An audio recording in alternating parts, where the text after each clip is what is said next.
vie en paix. Seigneur, mets ma vie en paix. Oh oui, pour l'amour de Jésus, mets ma vie en paix. Alléluia. Amen. Isaïe chapitre 63, Isaya 63 à partir du verset 11. anzia mstari wa 11. Lisons au nom du Seigneur Jésus-Christ. Tusome katika jina la Bwana Yesu Kristo. Alors son peuple se souvint des anciens jours de Moïse. Na hivyo taifa yake ikakumbuka masiku ya zamani walikuwa na Musa. Où est celui qui les fit monter de la mer Yupo wapi mwenye alitupandisha ama waliwapandisha toka bahari? avec le berger de son troupeau? Na wale wachungaji ya kondoo lake. Où est le berger?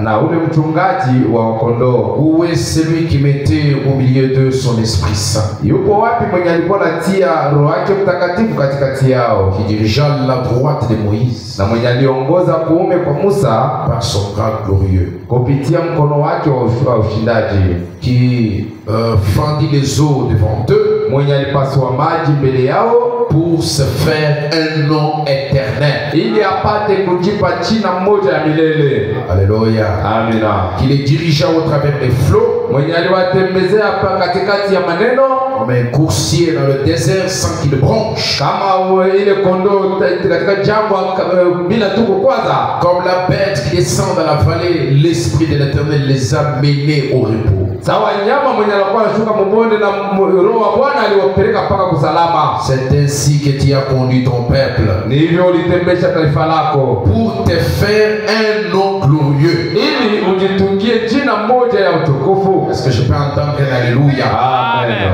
Pour te faire un nom glorieux. Ili ujifanyishie jina moja ya Vous utukufu. pouvez vous asseoir, que le Seigneur ajoute la bénédiction à l'église. Nezi mwikala na Mungu aongeze mabaraka kusoma neno lake. Regarde du ciel et vois de ta demeure sainte et glorieuse. Angalia toka mbingu na aone makao yako fasi ya takatifu tena na Où utukufu. sont ton zèle et ta puissance? Sasa ile bidii yako na uwezo wako uko wapi? Le frémissement de tes entrailles Ile tu kuhangaika kwa vitu ndani yako et tes compassions na ile mahuruma wako ne se font plus sentir envers moi. haionekane tena mbele yangu. Tu es cependant notre Père. Hata vile wewe ni baba yetu.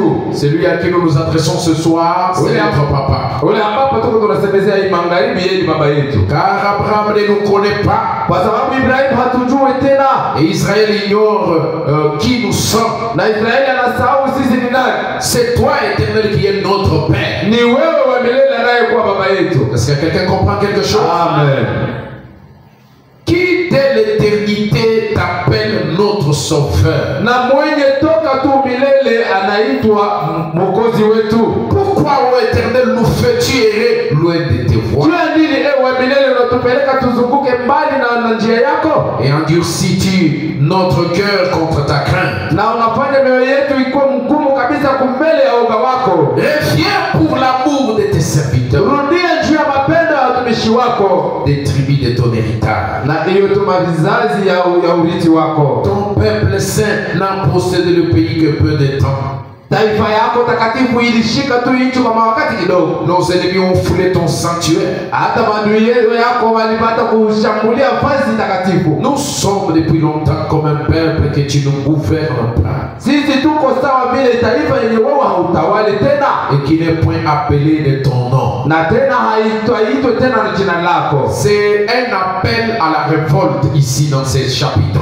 Hiyo ni mwito wa kutomboshwa katika hiyo tu chapitre. C'est le peuple de Dieu qui crie vers Dieu. Ni taifa ya Mungu yenye iko namlalamikia Baba. C'est un appel à leur Père. Ni mwito wako wanaalika baba yako. Prions. Amen. Merci Jésus pour nous avoir réunis encore ce soir. Nous te sommes reconnaissants parce que tu nous as levés ce jour avec la force, le souffle de vie. Et nous voici encore réunis autour de ta parole. Nous demandons, Seigneur, que ton esprit soit ici permanent pour nous élever dans le lieu céleste en Christ, pour augmenter notre foi et pour nous amener encore plus loin et nous amener à obtenir tout ce que tu as prévu pour nous dans ton royaume et dans ton économie. Sois au centre de cette réunion ce soir Bénis-nous vraiment, Père, et assiste-nous pour que nous puissions sortir d'ici chacun avec un élément qui va réellement, Seigneur Jésus, les booster. Nous avons besoin de toi, soit l'alpha et soit l'oméga, pour commencer avec nous et poursuivre avec nous et terminer avec nous dans le nom de Jésus-Christ. Amen. Amen. Ok, qui a amené les malades? Qui a invité quelqu'un? Nani alialika mtu mgonjwa wala alialika tu mgeni? Qui est malade ici? Na nani njoo yuko mgonjwa leo? Levez la main. Alamshe mkono wake. Mtu mmoja tu. Ok. Asante. Qui a une difficulté pour laquelle il prie pour que Dieu puisse l'exaucer? Nani anayo magumu yenye anaomba njoo Mungu apate kumsaidia? Levez la main. Mweke mkono yulu. Là, je vois que c'est tout le monde. Yale naangalia kanisa mzima. Qui a besoin de l'expérience du Saint-Esprit? Nani anahitaji kuonja kwa Roho Mtakatifu? Naona kama anahitaji tena kanisa mzima. Dieu vous bénisse. Mungu abariki basi. C'est une bonne chose. Hiyo ni kitu mzuri kabisa. Alors, si vous voulez sortir d'ici avec une solution, soyez attentifs dans les minutes que nous allons poursuivre. Sasa kama mnahitaji kutoka hapa na jibu kwa maneno nayo, kumbe muwe na usikilivu na angalifu kabisa katika dakika kidogo tutashambulia. Je vous ai dit le mercredi que vous devez appeler le malade. Nilimeonyesha kazi tatu ya kama mnastahili na kusubutishwa moyo alike wagonjwa. Il ne faut pas être impénétrable. Haina mzuri kuwa mtu mwenye anasikia kwa mgumu et insensible. Na mtu asiyogusiwa kabisa. Inviter les gens parce que nous voulons gagner les âmes. Ni vizuri kualika watu kwa sababu hitaji yetu ni tuwini manafsi. Tout ce que Dieu peut faire, yote Mungu anazifanya au milieu de son peuple, dans son église, katika taifa lake, katika kanisa yake, c'est dans un objectif. Inakuwa na kifukuzio. C'est pour gagner une âme à lui. Ni juu apate kuwina kwa nafsi moja kwake. Dieu ne démontre pas sa puissance pour faire le tapage. Mungu aoneshe tu nguvu yake juu apate kufanya tu makelele. Dieu démontre sa puissance pour attirer l'attention. Lakini Mungu kuonesha kwake kwa nguvu ni juu apate kukokota mvuto ama angalifu ya mtu mmoja. Si vous remarquez depuis l'Ancien Testament jusqu'au Nouveau Testament, kama mnaangalia tokea agano za kale mpaka jipya, chaque serviteur que Dieu a envoyé, il lui donnait des signes. Kila mtumishi yenye Mungu alituma alikuwa anamupa alama. Il lui donnait un élément surnaturel. Alikuwa anamupa kitu kimoja cha upekee qui pouvait convaincre les gens vers qui il l'a envoyé. Kilipata kuhakikishia watu kwenye ambapo Mungu alimtuma. Alors c'est pour ça que je suis en train de dire, sasa ndio kwa maana niko nasema mon thème s'intitule bombe des muscles papa. Ya kama mkitwa yangu inakuwa vimbisha mishipa yako baba. Parce que chaque serviteur qui vient ou qui est envoyé par Dieu, kwa sababu kila mtumishi wa Mungu mwenye anatumiwa na Mungu, Baba me dit Dieu ne l'envoie pas pour rester en arrière. Ndugu Rama anasema Mungu hamtumake tu abakie nyuma. Quand Dieu envoie son serviteur, il va avec lui. Wakati Mungu anatuma mtumishi wake, yuko naenda pamoja naye. Comme Dieu il est invisible, on ne peut pas le toucher, le voir. Na gisi yeye haonekani na hawezi kumgusa na kumuona. C'est par les œuvres qui vont s'accomplir suite au ministère de cette personne qu'on va voir que cet homme a Dieu. Ni kupitia manamna ama majambo itaanza kufanyika huduma ya yule mtu ndio ataona kama huyu mtu anaye Mungu. C'est cela qui va convaincre les gens vers qui Dieu a envoyé ces gens. Na ndio kitahakikisha watu ya kama hapa watu kwa Mungu mwenye alikutuma kwao. C'est ce que notre Dieu veut. Na ndio kile Mungu wetu anahitaji. Et je crois que c'est le cas avec Moïse, avec les autres, jusqu'à William Branham. Naamini kama ni maneno pamoja na Musa na wengine wote mpaka William Branham. Alors c'est pourquoi il faut que vous soyez vraiment actifs, que vous puissiez être réactifs aussi. Sasa ni vizuri mpate kuwa watu wanakusiwa na wanatenda kabisa kabisa. Alors le mercredi nous nous sommes limités sur l'histoire de Moïse. Na mkazi tatu tulisimamia tu hadithi ya Musa. Pour montrer que Dieu il commence d'abord par bomber ses muscles. Dieu kuonesha kama Mungu anaanzia hapo mbele kuvimbisha tu mpompo. Bombe ses muscles pour attirer l'attention. Anavimbisha mishipa yake juu ya kukokota tu mvuto. Pour convaincre. Juu ya kuhakikishia. Pour provoquer une conviction. Na juu ya kutokoza tu hakikisho. Afin que les gens aient la foi. Ili watu wapate kupata kupokea kwa imani. Alléluia. Amina. Mais que vous soyez avec moi. Ninapenda tuwe pamoja. Alors Dieu envoie Moïse. Na hivyo Mungu anamtuma Musa. Vous avez vu que d'abord Dieu, il a fallu que Dieu puisse convaincre Moïse lui-même. Mnaona Mungu ilipasha mbele yeye mwenyewe kuhakikishia Musa. Et pour le convaincre, Dieu a manifesté sa puissance surnaturelle devant Moïse. Mungu alionekanisha uwezo wake wa juu mbele ya Musa. Des choses qui ne pouvaient pas se faire d'ordinaire. Vitu vinavyopasha kufanyika kama kawaida. Comment est-ce qu'un serpent, un morceau de bois peut devenir le serpent? Namna gani kipande cha mti kilipasha kugeuka kiwe nyoka? C'était la manifestation du surnaturel. Ilikuwa ni kuonekanisha tu kwa mambo ya Mungu. Comment est-ce qu'une main qui est saine peut devenir lépreux? Namna gani mkono yenye ilikuwa mzuri inaweza kuwa na ukoma? Et cette main qui était lépreux être guérie encore. Na ile mkono moja ilikuwa na ukoma ipate kuponya pale pale. Ça ne pouvait être que Dieu qui faisait ça. Ilipasha kuwa tu mpaka Mungu mwenye alikuwa anafanya. Ça ne pouvait pas être qu'un être surnaturel. Ilipasha kuwa mpaka mtu mmoja wa yule qui accomplissait ces choses. Mwenye alikuwa anatimiza hii maneno. Pour convaincre d'abord le prophète. Juu ya kuhakikishia kwa nabii. Parce que c'est lui que Dieu envoie. Kwa sababu yule Mungu anatuma doit être lui-même convaincu. Anapaswa kwa yeye mwenyewe mwenye kuhakikishwa. Avant d'aller là où on l'envoie. Kabla apate kuenda kwenye wanamtuma. C'est ça que Dieu a fait avec Moïse. Na ndio kile Mungu alifanya na Musa. Quand Moïse a été plein de la conviction. Wakati Musa alijaza na kuona hakikisho. Quand Moïse est devenu plein de tous les éléments possibles. Na wakati Musa alijaza na mavipande yote. C'est alors que Moïse a eu le courage d'aller affronter Pharaon. Ndio basi Musa alipata hakikisho kwenda kumshambulia Farao. Dieu fait que chaque frère, chaque soeur dans l'église soit suffisamment équipé. Mungu anahitaji kama kila ndugu na dada mkanisa apate kuchajiwa katika kabisa. Un gouvernement ne peut pas envoyer le soldat ou le commandant dans une mission sans l'équiper. Government haiwezi kutuma maskari kwenda katika kazi fulani bila kuwapa vitu yenye wanapaswa kwenda kwa maana. Un gouvernement ne peut pas envoyer ses ministres sans les équiper. Hata government haiwezi kutuma maministri yake bila kuwapa vitu vinayostahili. Parce qu'il sait que là où ils vont aller, wanajua kama kwenye wataenda, c'est sur le champ de bataille. Inakuwa ni kwa kiwango la vita. C'est au front. Inakuwa ni kuvita. Il y aura des obstacles. Kutakuwa na vizuizo. Il y aura des freins de blocage. Kutakuwa na vitu vinavyosimamisha. Il y aura des rivalités. Kutakuwa ile makuchombeshana. C'est pourquoi il faut doter ces soldats-là de tous les équipements possibles. Ni vizuri wawape viwango vya vitu vyote vinastahili. Et en tant que soldat du Seigneur, na sawa vile maskari ya Bwana, Dieu commence d'abord par nous équiper. Mungu anaanzia hapo kutupa masira. Dieu a envoyé l'église dans le monde. Mungu alituma kanisa kutulia. Ce n'est pas pour aller croiser les bras. Haina njoo baada kufunga mikono. Si Dieu nous a envoyés dans ce monde, kama Mungu alituma kutulia, c'est pour travailler. Ni njoo tupate kutumika. Et nous devons être équipés. Na tunapaswa kuchukua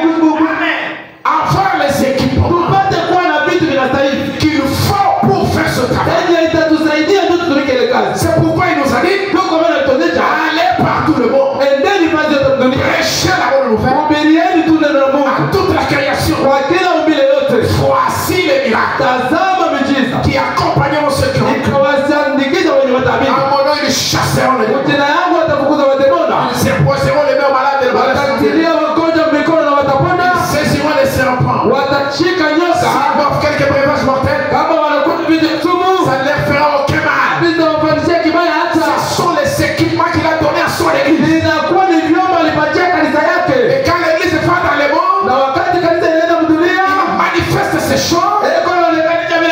Le monde est aussi convaincu. Dunia nayo inahakikishwa. Amen. Amen. Le monde est aussi convaincu. Hata dunia inahakikishiwa. Je ne peux pas avoir l'impression d'être dans un cimetière quand même. Mimi sipende nipate kuona kama niko mkaburi moja. Amen. Amen. Je suis dans une maternité ici. Niko katika maternité. Dans une maternité, basi mule mfanye kuzalia, il y a la vie. Muko uzima. Amen. C'est l'endroit où les enfants naissent. Ni mule watoto wanazalikwa. Là vous entendez. Pale utashikia huko watoto kanalia. Dans l'autre coin là-bas, kule kanaita mama. Dans l'autre coin là-bas, kule hapo kuna haleluya. Dans l'autre coin là-bas, kule merci Seigneur. Asante Bwana. C'est ça le signe de la vie dans un endroit. Njo alama ya kuonesha sema umu banazala mo batoto bashima abana ba congélateur. Heureusement que lorsque nous quittons à la maison, nous ne sommes pas préparés. Kwa bahati mbaya vile tunatoka kunyumba ni unatoka tu mkule bukari na kwanza mwendo kwenda kanisa. Unakwenda uchi uende ubiona. Ungaliki na kuja hapo some ilisha kuikala fashi mbaya ndio kwa tu arrives là, unafika hapa, tu t'assois et tu as sommeil. Ndio unikala inakuwa pale pale nasema msema mbele wewe unazobela hapo mbele kama wewe. Nous devons être préparés dans notre vie. Tunapaswa kujitayarisha kabla tuje kanisa. Vous priez avant de venir. Unaomba mbele Mungu kabla utoke kwako. Quand vous arrivez ici, vous na wakati unafika hapa tena unaomba tena unapaka vous créer l'atmosphère. Unajiachilia kwa Mungu na unaomba dalili. Le prophète dit que Dieu a fait de nous des créateurs. Na pia anasema kama Mungu alitufanya sisi tunakuwa waombaji. Nous pouvons créer une atmosphère. Tunaweza kuomba dalili. Et nous voulons que ce soir, tunapenda kama jioni leo chacun de vous puisse créer l'atmosphère. Kila mmoja wetu apate kuomba dalili. Alléluia. Amen. Soyez un dynamo là où vous êtes. Upate kuwa dynamo ya kutuma kuramba pale boko. Produisez l'électricité. Na upate kutoa umeme. Alléluia. Amen. Ainsi lorsque Moïse arrive, na hivyo wakati Musa anafika, il manifeste la puissance. Anaonekanisha uwezo. Vous connaissez toute l'histoire. Mnajua hadithi yote. Devant Pharaon. Mbele ya Farao. Et il fallait d'abord aller au cadenas le plus gros, ouvrir ce cadenas pour libérer les enfants d'Israël. Na ilipata kwenda kwa kufiri ile ya munene kabisa kuifungula ile kufiri njoo apate kufungua watoto wa Israeli. Parce que l'Égypte était toute une puissance politique. Kwa sababu Misri ilikuwa ni uwezo tu mkubwa kama vile leo Amerika. Et c'était la plus grande puissance à l'époque. Ilikuwa ni uwezo mkubwa kabisa kwa ile wakati. Que ça soit sur le plan économique, politique et tout ça. Iwe maneno ya uchumi, maneno ya politiki na vingine vyote. Alors il fallait commencer par la tête. Sasa ilikuwa vizuri kuanzia mpaka kichwa kule. C'est pourquoi aujourd'hui quand Dieu a voulu envoyer un messager pour notre délivrance, ndio kwa maana leo wakati Mungu alipata kutuma mtume njoo apate kwa kutufungua, il ne l'a pas envoyé au Gabon. Ashikumutume Mkongo. Je ne sais pas si vous êtes là. Mishie kama mnanishikia. Il ne l'a pas envoyé en Tanzanie. Ashikumutume hata mu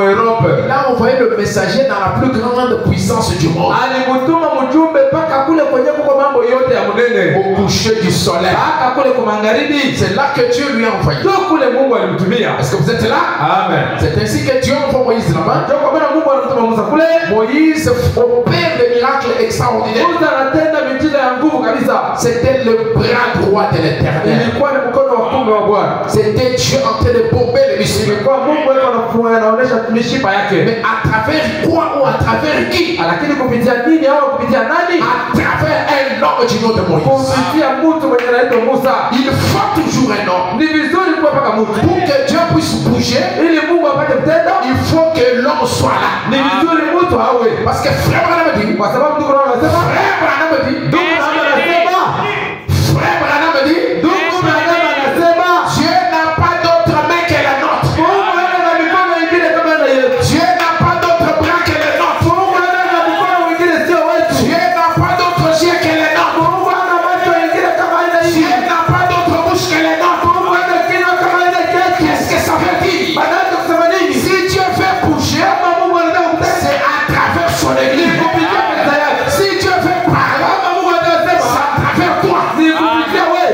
Si Dieu fait voir, Kama Mungu anataka c'est kuona, à travers toi. ni kupitia macho yako. Alléluia. Amen. Pour bouger, Jua tena. il doit utiliser un corps. Anapaswa kutumia mwili. Alléluia. Amen. Et quand on voyait Moïse, Na wakati walikuwa wanaona Musa, on voyait Dieu. waliona Mungu. Alléluia. Amen.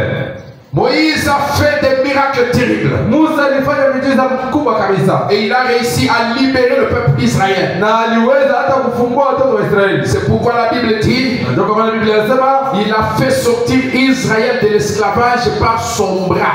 alitoshesha Israeli kutoka Misri kupitia mkono wake. Alléluia. Amen. Par son bras puissant. Kupitia mkono wake wa uwezo. Le bras de l'Éternel. Mkono wa milele. C'était Moïse. Ilikuwa ni Musa. C'est celle qu'il a utilisée Na ndio ile alitumia pour faire sortir Moïse, le peuple d'Israël. ili apate kutosha watoto wa Israeli. Nous pouvons prendre encore beaucoup d'autres exemples Tunaweza kuchukua mifano mingi kabisa. qui peuvent nous amener encore à comprendre comment Dieu parvient à bomber le muscle. Inaweza kutuonesha namna gani Mungu anafikiaka kukuvimbisha mishipa yake. Alors vous allez vous rappeler que notre fondement c'était la citation de Frère Branham. Na mnapaswa kujua kama msingi wetu ilikuwa ni tamko la ndugu Branham. Frère Branham dit, Nenye ndugu Branham anasema, je suis assis avec mes enfants. mimi naikana na watoto wangu, Et l'un d'eux me dit, na mmoja wao ananionyesha, papa, baba, bombe tes muscles. tuvimbishe kwa popo. Et je me sens bien quand ils me disent Na ça. mimi nashikia hata mzuri wakati watoto wanaonyesha bibi. Et Frère Branham ajoute, Na ndugu Branham anaongeza, Dieu aime que ses enfants croient qu'il est puissant. Mungu anapenda kama watoto wake maamini kama yeye ni wa uwezo Il yote. aime tellement ça. Anapendaka kabisa Et sana. puisque ce sont les choses qu'il aime, Na sawa vile ni vitu anapenda, nous voulons plonger dans ce qu'il aime. kile tunapaswa kujifunza vile Pour anapenda. les provoquer afin qu'il agisse dans notre Ndio cas. tumchokoze na apate kutenda mwenyewe yeye. Et toi qui es venu avec un Na problème, wewe mwenyewe ulikuwa na maneno fulani. tu n'as qu'à dire à Dieu, Huko tu na kumaanisha Mungu, bombe tes muscles, papa. vimbisha yako tu pombo yako baba.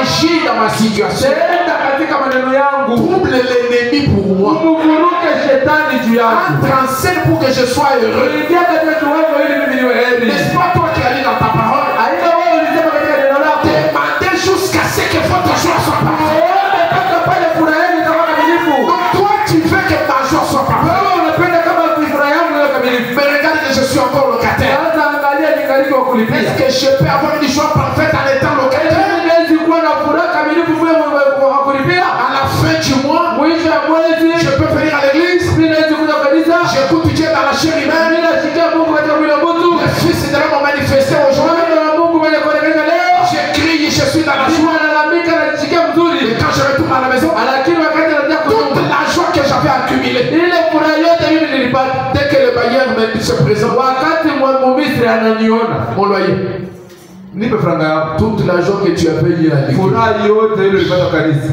par terre. Kapata. Tu regardes dans la maison, pas d'argent pour payer même les études des enfants. Unaingia mnyumba na bunga kwenye bunesha kuisha.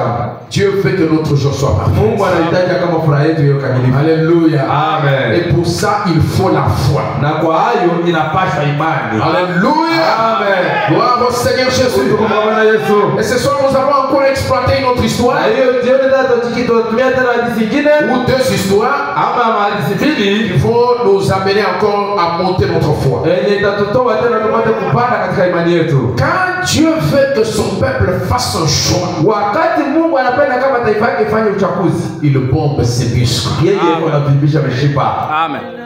Est-ce que vous êtes là? Amen.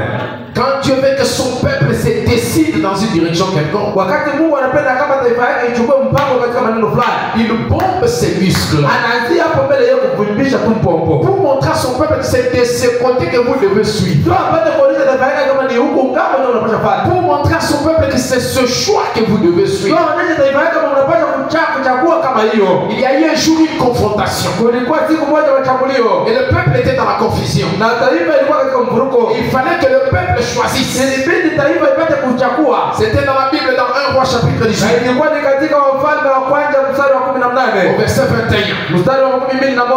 Alors, on parle d'Élie le prophète. Pale wanasema mambo ya Elia nabii. C'était sur le mont Carmel. Ilikuwa ni pale mlima Karmelio. Et là, sur le mont Carmel, Na kule mlima Karmelio, Élie avait convoqué le peuple et même le roi. Elia aliandika watu mpaka na mfalme wenyewe. Il y avait aussi les 400 prophètes de Baal. Mulikuwa tena mle manabii 400 ya Bali. Parce que Dieu et Élie avaient remarqué que le peuple commençait à tergiverser d'un côté et de l'autre. Kwa sababu Elia na Mungu waliona ya kama utaifa ilikuwa inafika kukutakataka ngambo na ngambo. Agab, qui était un mari poulmouillé, était allé épouser une femme païenne. Akabu mwenye alikuwa bwana tu wa mwanaume mwanamke anaenda kaoa bibi mpagano. Il a contracté un mariage mixte. Anaenda kaoa kuchanga mbeko ya ndoa. Il a apporté cette femme du nom de Jézabel dans le pays. Na alikuwa na yule mwanamke mwingine ya Isabeli mwinchi. La femme qui arrive quelques années après, Yule anakuja miaka kidogo tu, elle a érigé le temple pour Baal. anaanza kujenga madhabahu juu ya Bali. Et le peuple a été tenté à commencer à adorer Baal. Na taifa ilikuwa na nia ya kwenda kaabudu Bali. Il y avait une sorte de division dans le peuple. Kulikuwa magawanyano moja hivi katika taifa.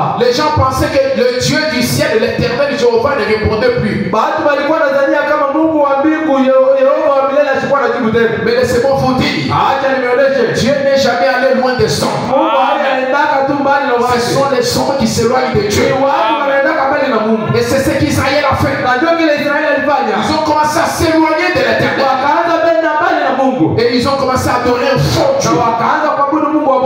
Dieu des pierres. Mungu wa mawe, Un Dieu qui n'existait pas. Mungu mwenye alikuwa anaishi. Comme on peut le dire aujourd'hui, Kama vile tunaweza kusema leo, les gens ont commencé à placer autre chose avant Dieu. watu wanaanza kuweka vitu vingine mbele ya Mungu. Les gens ont commencé à mettre leurs activités avant Dieu. Watu wanaanza kuweka hata makazi yao mbele hata ya Mungu. Frère Branham dit, Ndugu Branham anasema, tout ce que vous placez devant Dieu, c'est votre idole. kile kitu chote utatia mbele ya Mungu kinakuwa ni sanamu yako. Si vous aimez une chose plus que Dieu, c'est ça votre idole. Kama unapenda tu kitu kumshindia Mungu, ile ndio sanamu Et yako. si vous adorez une chose à la place de Dieu, on vous appelle idolâtre. Na kama unabudu kitu kingine pahali ya Mungu, wanakuita kuabudu sanamu. Les gens pensent aujourd'hui que pour adorer, pour être un idolâtre, il faut avoir une petite statuette dans la maison. Watu wanaanza sema leo njoo kuabudu sanamu inapaswa ukuwe pale kanikisha nyumba yako. Mais frère Branham dit, Lakini ndugu anasema, vous pouvez faire de ces pianos votre Dieu. unaweza kufanya hata meza inakuwa Mungu wako. Parce que le mot Dieu signifie Kwa sababu maneno Mungu inasema un objet d'adoration. kitu kimoja wanaweza kuabudu. Quelque chose que vous aimez plus que Kitu ambapo unapenda zaidi. Alléluia. Amen. Mais notre Dieu, Lakini Mungu wetu il aime toujours la première place. yeye anapenda kuwa mpaka wa kwanza. Il ne fait pas que vous puissiez les placer en deuxième, troisième, quatrième place. Hataki wewe mtie wa pili, wa tatu na ukapatayo hapana. Dieu, notre Dieu est un Dieu jaloux. Mungu wetu yeye ni Mungu wa wivu. Il dit, je suis l'éternel Dieu. Anasema mimi ni wa milele Mungu. Je suis jaloux. Niko na wivu. Dieu ne veut pas que tu le compares avec quelqu'un. Mungu hahitaji umlinganisha na mtu mwingine. Dieu ne veut pas que tu le compares avec un Mungu objet. akipenda umlinganishe na kitu. Les gens aujourd'hui, Watu leo pendant qu'à l'église c'est vide, wakati mkanisa mnamatia viti, les dimanches vous allez voir c'est plein. lakini mjuma utaona ni tele kabisa. Mais en ce jour, Lakini muhimu chifu, il y en a qui montent et qui descendent. kuko wale wanapanda wanashuka. Ils n'ont même pas de travaux commandés. Hapana tena kazi ya beko ni batuma. Ils ont des travaux libéraux. Eko na saa zingine mwingine anarudishaka ni tomati. Un brader. Au mwingine ni mota. Comment est-ce qu'un véritable chrétien qui aime Dieu de tout son cœur, Namna gani mtu mtumishi wa Mungu wa kweli kwa mwana wa Mungu mwenye anampenda Mungu na moyo wake wote. qui est brader, Na mwenye eko brother. qui est chauffeur avec son propre véhicule, Eko hata mtembesha gari na gari yake tena. comment expliquer qu'une telle personne peut s'absenter de l'église? Sitafika je ule mtu apate kulofa kwa kanisa. Quand tu n'avais rien, Wakati sikuwa kitu, tu venais t'agenouiller ici. ulikuwa wakisema tu kanisa moja Tu criais vers Dieu. ulikuwa na muomba Mungu. Seigneur, Bwana, donne-moi un travail unipe kwa kazi. qui peut me rendre libre. Ile itanifanya niwe huru. Que je commence à venir à Ndio l'église. nianze kuja kanisa. Mais dès que tu obtiens la chose, Lakini Mungu anakupa tu kaloko. l'amour de Dieu qui est en toi Mapendo ya Mungu ilikuwa ndani yako. commence à diminuer petit à petit Ndio ya kwanza kukimbia polepole jusqu'à ce que tu deviennes idolâtre. mpaka na pale unakuwa wa kuabudu gari yako. Tu deviens adorateur de Baal. Unakuwa mwabudu sanamu wa Bali. C'est ça l'atmosphère qui existait en Israël à cette époque-là. Ndio na nini yenye ilikuwa kwa Israeli wa ile wakati. Les gens étaient devenus tellement distraits, Watu walikuwa wakulengana kabisa. concentrés à autre chose. Beko naangalia mpaka mambo mengine. Laissez-moi vous dire ce soir, Hata nionyeshe hii jioni. le seul sujet de notre concentration, Mmoja tu ya kangilio yetu ça doit être le Seigneur Jésus-Christ. linapaswa kuwa Bwana Yesu Kristo. Le sujet de ta concentration, Hata maneno yanaangalia uko ça doit être cette parole, le message. Inapaswa kuwa ile neno mjumbe. C'est ça sur quoi tu dois fixer tes regards. Hapa kitu ambapo unaweza kuangalia. Mais les regards de plusieurs Lakini mwangalia mambo se mengi sont dispersés dans tous les sens. ndio mambo yote. Il y en a même qui s'absentent à l'église parce qu'ils n'ont pas trouvé un bon habit. Kuko wengine wanaona kwa mwana ndio ile kando ilipenda kuvala shioni. Tu viens à l'église pour qu'on te voie, Wewe unakuwa kanisa ndio tukone. ou tu viens à l'église pour que Dieu te voie. Au unakuja ndio Mungu akuone. Ce que nous recherchons, Kile kitu ce tunahitaji. n'est pas que les hommes me voient, Haina batu betone.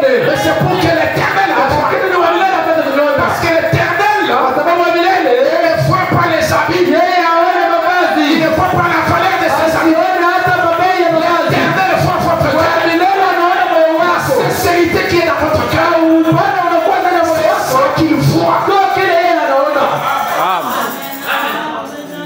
Et si tu es venu chercher le Saint-Esprit, Na kama ulikuja kutafuta si tu veux que Dieu te résolve, kama unapata kama Mungu akupatia nayo et qu'il te donne ce que tu cherches na là, akupatia kile unahitaji, change ta position. ubadilishe tu namna yako. Change ton attitude. Badilisha tu dalili yako. Et Dieu changera ta situation. Na yeye Mungu atabadilisha maneno yako. Amen. Les gens étaient devenus volatiles. Bado walikuwa tu wakurukaruka. Il n'y en veut plus la véritable adoration de Dieu. Hakukuwa tena kuabudu kabisa kabisa kwa Mungu. Quelqu'un qui entre à l'église Mtu mwenye anaingia kanisa avec son téléphone allumé. na telefoni yake kuwaka.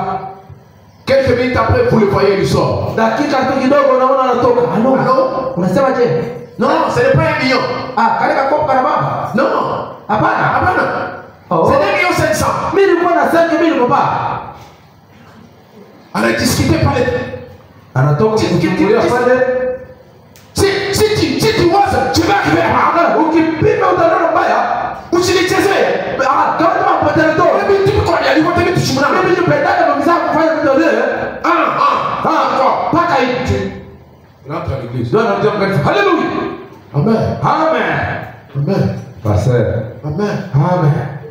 Comment quelqu'un peut entrer dans une intimité de son âme avec le Seigneur? Namna gani mtu anaweza kuingia muupana ama muushiriki kabisa na wa milele? La Bible dit, Biblia inasema si vous voulez prier, kama unapenda kuomba, entrez dans votre chambre, ingia ndani ya nyumba yako ya kulala, dans le secret de votre cœur, katika siri ya moyo wako, commencez à prier. na anza sasa maombi. Les gens sont devenus des idolâtres sans le savoir. Watu wanakuwa waabudu sanamu bila kuijua. Alléluia. Amen. Et c'est dans ces conditions-là, Na ni katika ile dalili, lorsque Dieu voit que son peuple a atteint ce niveau-là, wakati Mungu anaona kama taifa yake ilifikia pa ile kiwango, qu'est-ce que Dieu fait? Mungu anafanya nini? Il envoie Élie le prophète. Anatuma Elia nabii. Et en ces temps de la fin, Na mwi wakati wa mwisho, l'esprit d'Élie est venu de roho nouveau. wa Elia ulikuja tena mara Si tena. vous voyez l'esprit d'Élie apparaître, Ingawa ukaona roho wa Elia kuonekana, c'est que le peuple était dans la confusion et dans l'idolâtrie. jua ya kama taifa ilikuwa katika mvuruko na katika kuabudu sanamu. Cet esprit-là est arrivé Na ile roho ilikuja dans un homme. katika mtu. Parce que l'esprit ne peut pas aller habiter dans un arbre et tout Kwa ça. sababu roho haiwezi kwenda kikana mumuti hapa. C'est dans un homme. Ni katika binadamu. Et cet homme-là est arrivé. Na ule mtu anafika. Il a commencé à condamner les œuvres qui se faisaient à travers le monde. Akaanza kuhukumu maneno yalikuwa yanafanyika kwa Il kupitia a watu. condamné Akab. Ana hukumu Akabu. Il a attaqué Jézabel. Anamshambulia Yezebeli. Il a attaqué la mauvaise habitude. Anashambulia tabia mbaya. Il a attaqué l'idolâtrie. Alishambulia ya kuabudu sanamu. Est-ce que quelqu'un est avec moi? Amen. Il a frappé sur ces choses. Alipiga kwa ile maneno yote. Akab était colérique, était en colère. Akabu akakuwa mwenye kasirani kabisa. Mais quel genre de prédicateur? Hapa ni mahubiri kali wenye bado Lui, wanatutumia. il ne fait que condamner nos vies. Ile mambo yake ni mpaka kutuhukumu. Il a un évangile de condamnation. Leo kuna injili yake ni mpaka mnafanya C'est vibaya. ça l'esprit d'Élie. Ndio roho wa Elia. L'esprit d'Élie Roho wa Elia ne supporte pas une attitude d'indifférence. aivumili yake dalili moja ya kutokushituka. L'esprit d'Élie Roho wa Elia ne supporte pas l'idolâtrie. aivumili yake kwa kuabudu sanamu. L'esprit d'Élie ne supporte pas l'immoralité. Roho wa Elia aizobele yake tu ile mambo ya uchafu. Il a attaqué ça dans l'église. Alishambulia ile maneno yote. Il a condamné ça. Alipika kwa ile na kuhukumu. Et puis il a dit, Kisha alisema je peux maintenant vous prouver mitanionyesha sasa na kumhakikishia que Dieu n'est pas content de ce que vous faites. ya kama Mungu hafurahi na chenye mwingine mko nafanya. Il a dit, Akasema 3 ans et demi, miaka 3 na kipande il ne va plus pleuvoir. hakutakuwa mvua. Les gens avaient vu comme si c'était de la blague. Watu waliona kama ni mzaha. Il a dit, sinon à ma parole. Anasema kama tu haina ndio sauti yangu. Pendant 3 ans et demi, Miaka 3 na kipande il ne va pas pleuvoir. hamutaona toni ya mvula Sinon à ma parole. mpaka mimi niseme. Et il est allé s'installer là où Dieu lui avait dit. Na alienda kujitua kuikala nafasi Mungu alimonyesha. Là-bas Dieu le nourrissait. Anaenda kule kwa kulikuwa kama mtoni Et il l'a brevé. na alikuwa anakunywa kule. Après les 3 ans et demi, Kisha miaka 3 na kipande la sécheresse partout dans le pays. kimpo fazi yote muichi. La famine partout dans le pays. Jana mwa mkabaina muinchi. Et frère Branham dit, Ndugu anasema nous sommes dans le temps où la famine bat son plein partout dans les églises. tuko wakati ile njala ndio imeshakuwa realite baadhi yote mdunia. Il dit ce n'est pas la famine de manger naturel. Anasema haina njala ya kulia kwa vya kweli. Ni la soif de l'eau naturelle. Au tu kiu ya mai. Il s'agit de la famine spirituelle de la parole de Dieu. Inakuwa ni mambo ya njala ya roho ya Mungu. Elle est devenue rare. Haina tena bana kabisa sana. Partout il y avait cette sécheresse. Nafasi yote kulikuwa kule kukauka. Les gens couraient partout. Basi walianza kukimbia huku na huku. Ils ne savaient pas quel sens se vouer. Abajue batipeleke wapi. Élie sort. Elia anatoka. Il rencontre Akab. Anakutana na Akab. Akab dit, anasema c'est toi qui as amené la malédiction sur le monde. Élie dit, c'est toi qui as amené la malédiction sur le monde. Parce que tu as amené balle dans notre pays. Par ton faux mariage. Alléluia. Amen. Ils sont en train de se jeter la balle. Élie lui dit, maintenant c'est la confrontation. Nous serons devant le peuple. Nous allons passer devant la télévision. Il faut que tout le peuple nous voie. Il faut que le peuple choisisse. Est-ce que quelqu'un est avec moi? Amen. C'était le moment de la confrontation. Et Élie dit, convoque que tout le peuple au Carmel.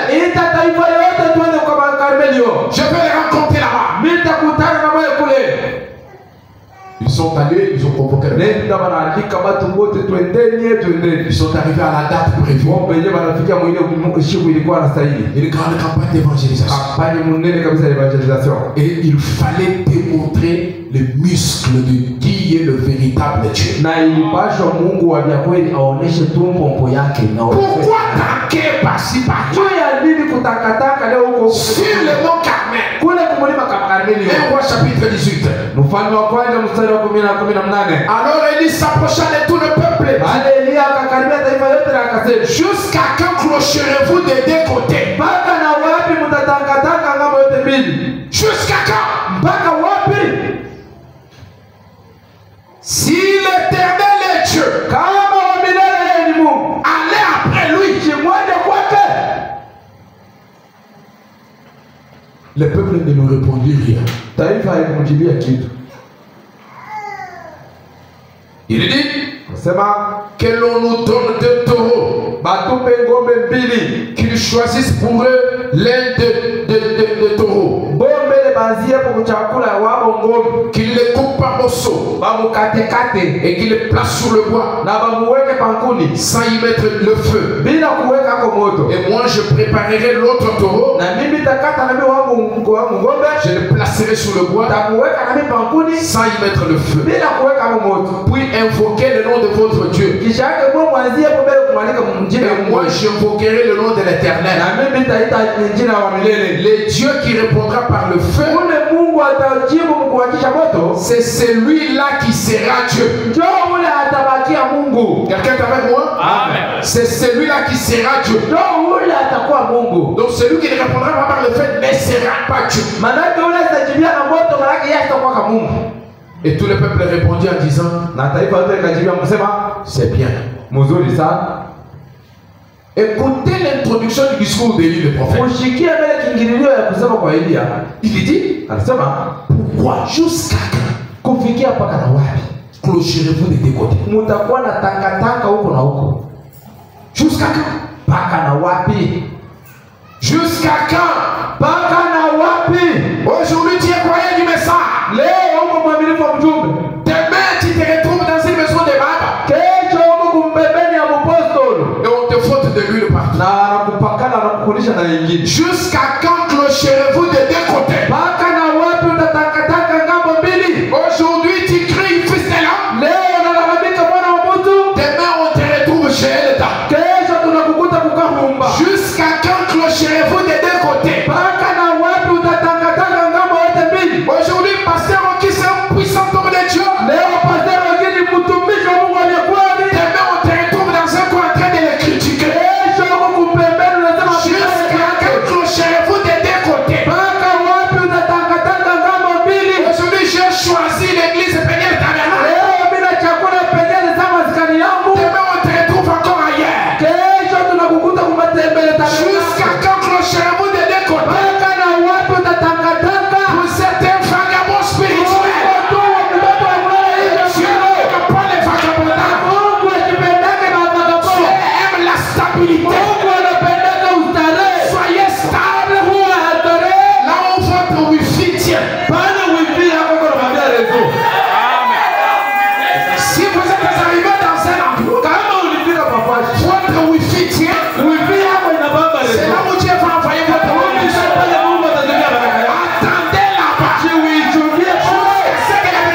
vient.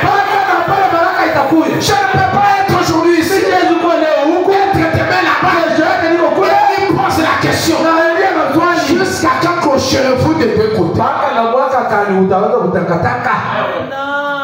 Frère, on me dit, Dieu n'aime pas les indécis.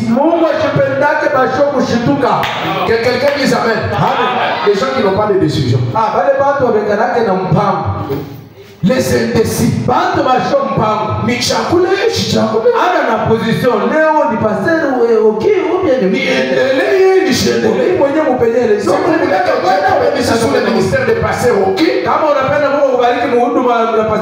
Faites-lui confiance. Est-ce que je peux exagérer? Croyez en lui. C'est ce que frère Branham me dit. Croyez dans votre pasteur. Quand on dit vous croyez en Dieu, vous croyez dans le Saint-Esprit,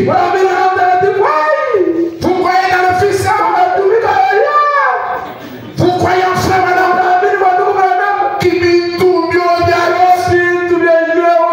Mais frère Branham, vous devez croire en votre pasteur. C'est alors qu'il va vous aider. Et il pose la question jusqu'à quand clocherez-vous des deux côtés? Parce que quand il nous parle, le pasteur lui-même ne parle pas. Comment si vous croyez en son don aujourd'hui, là où il est là, le Dieu qui est dans son cœur va réagir. Est-ce que quelqu'un est avec moi? Amen. Qu'est-ce que quelqu'un peut dire amen? Amen. Jusqu'à quand clocherez-vous des deux côtés? Faites-lui confiance dans toutes vos activités. Ça va avancer. Aujourd'hui, qu'est-ce que les gens cherchent? Les gens cherchent les anges. Non. C'est lui que Dieu va vous donner. C'est toujours un homme. Vous avez entendu, j'ai commencé à parler par Moïse. Ce n'était pas un ange. C'était un homme. Mais quand cet homme est chargé d'une mission, d'un message, dit d'un point, cet homme devient un ange. Et frère, l'ange derrière la chair est plus que l'ange avec les ailes. Dites amen.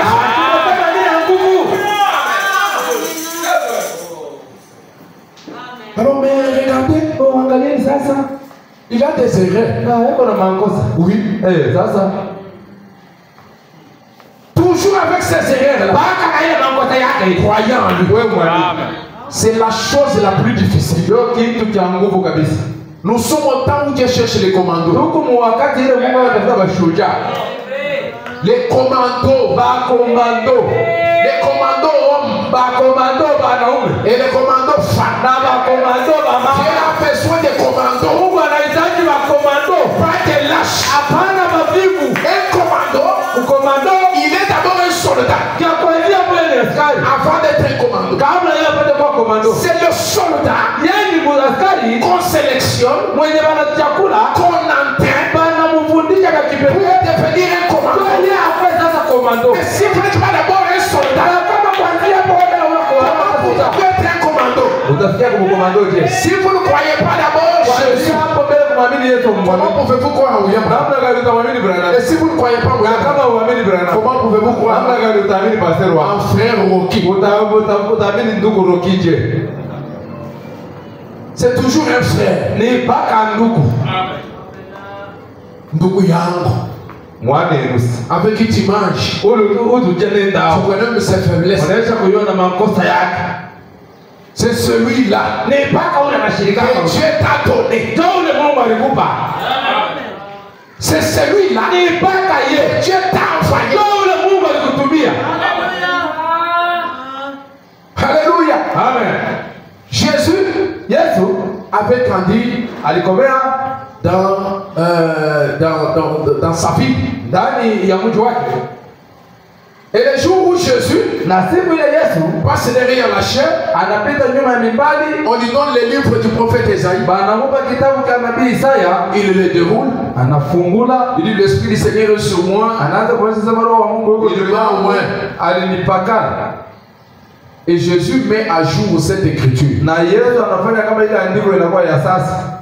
Il dit, Anasema aujourd'hui, leo cette écriture, ili mnaanza kushikia saa hiyo, je venais d'entendre, ili mnatoka msikie hapa. elle est accomplie devant vous. Njoo mimi ile mbele kusimama hapa. Les gens crient, Watu wakaka, bwana watu hotelani. mais ce n'est pas l'enfant de Joseph Ana kimwana mwana wa mtumbeo. wa muhani wa baba yao. Katambo alikantu somo kumbelo Yesu kibuka ngapi? Ile kitu tumekalaka hapo mkanisa ile banketi yetu. Shida ndio alifanya. Ils ont vu un homme Banaona bo muntu. là où les autres voyaient Dieu. Pale Pierre yeye alianza kuona Mungu. Est-ce que quelqu'un est là? Amen. Est-ce que quelqu'un est avec moi? Amen. Gloire au Seigneur Jésus. Amen. Élie dit, Elia anasema jusqu'à quand clocherez-vous des débats? mpaka na wapi mtakuwa babagabo mkiro? Parce qu'il n'y a que deux côtés. Ndio kuko mpaka ngambo mbili. Les côtés de Dieu Ngambo ya Mungu et les côtés de Baal. na hii ngambo nyingine ni bali ngambo. Choisissez. Chikuchakule. Si l'Éternel est Dieu, Kama wa milele ni Mungu. allez après lui. Mnamfuata. C'est lui que vous voyez. Wale Mungu naona. Les gens veulent Bantu wanapenda qu'on trouve à la chair bakote tu kumimbali huku. Pasteur Michael, Pasteur eko na mabao inesha kubamba mushere. interprète Gabriel, Interprete huko manake ye yake inesha kufika na Sœur Michaela, dada kule ni mtakatifu saint trois fois Frère Gabriela. na ndugu Gabriel. 6 fois saint. les absinthes et les autres. Na bajake ni Il est plus des anges. Baraka mkanisa mpaka alléluia. Faites confiance à ceux que Dieu vous a donnés. Tumaini mpaka pale Mungu alinipa. Amen. Est-ce que vous êtes là? Amen. Est-ce que vous dites Amen à ça? Amen. C'est là que Dieu va vous bénir. Njoo kule Mungu atanibariki. Amen.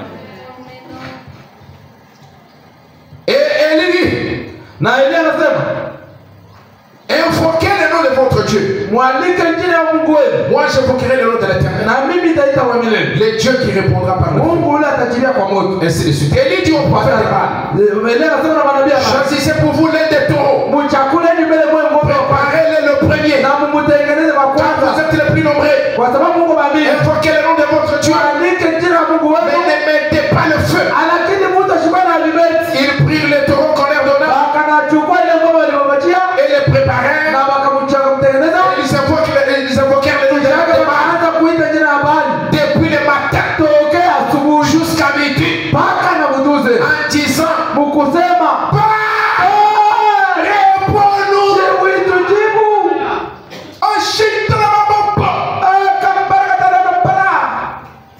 Centimètre chloraphénique.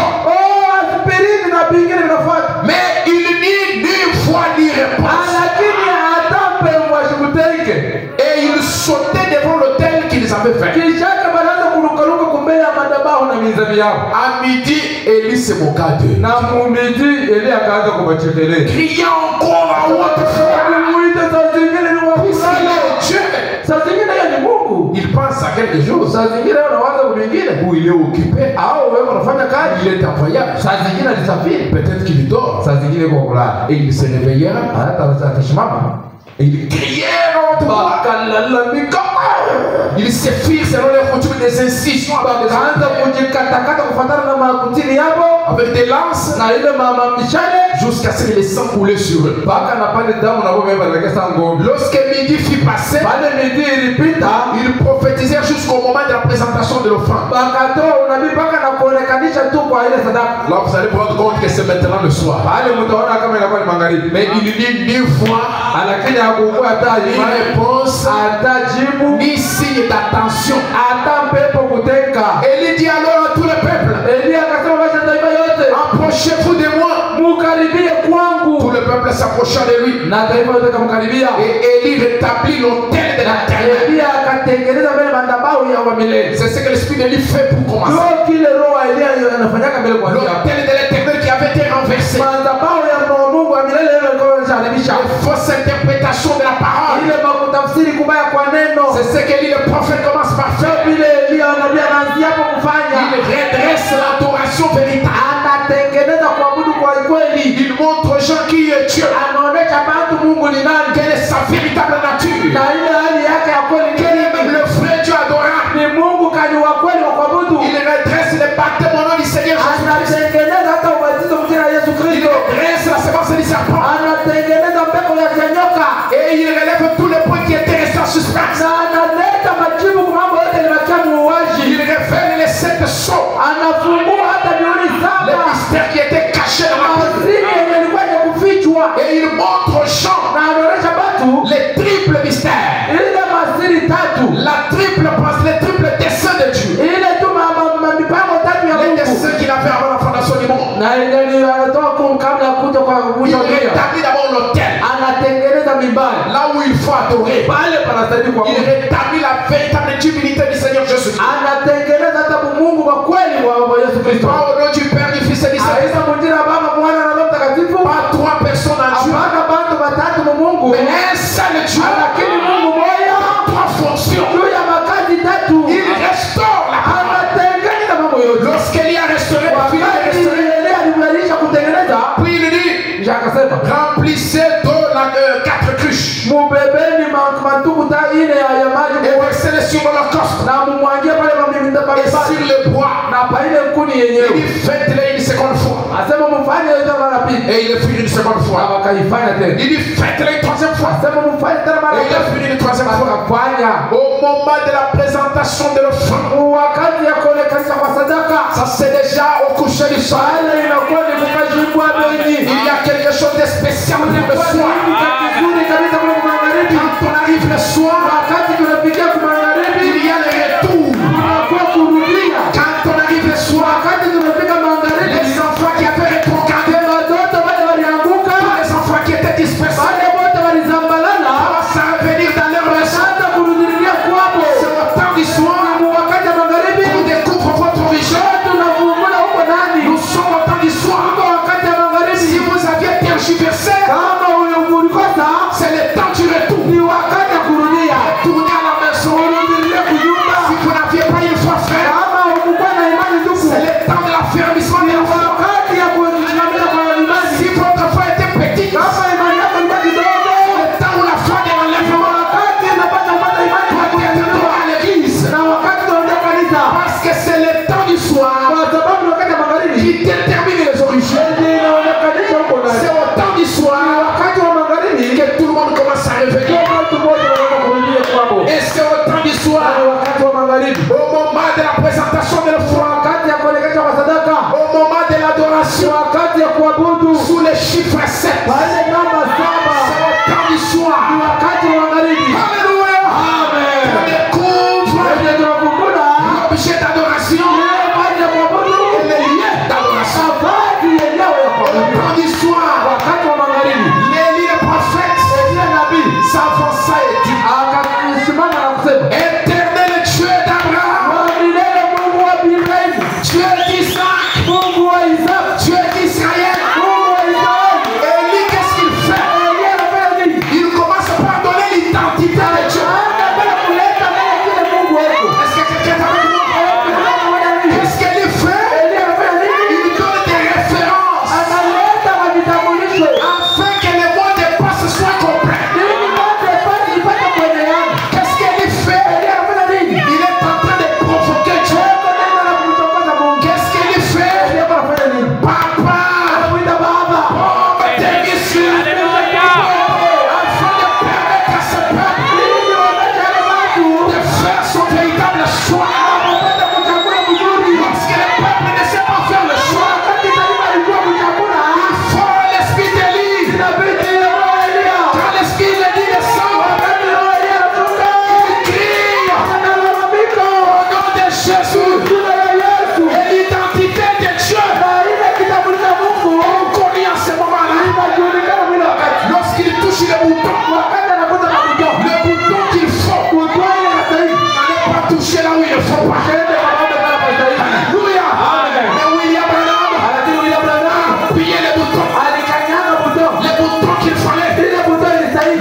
soir, pour qu'une opposition ne tienne devant toi.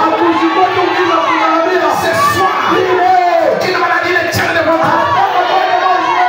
Ce soir, soyez une pile électrique. Pleine d'énergie.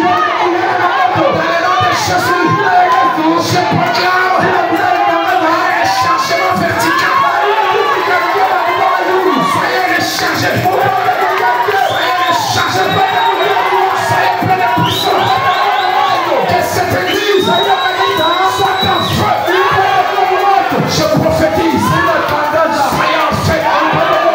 Je te prophétise. Soyez en feu, ma foi. Allume le feu dans ta maison. Allume le feu dans ton travail. Allume le feu en cours de route. Allume le feu partout au travail. Allume le feu dans les quartiers. Allume le feu dans ta famille. Sois la terre. Au nom de Jésus. Amen, amen, amen.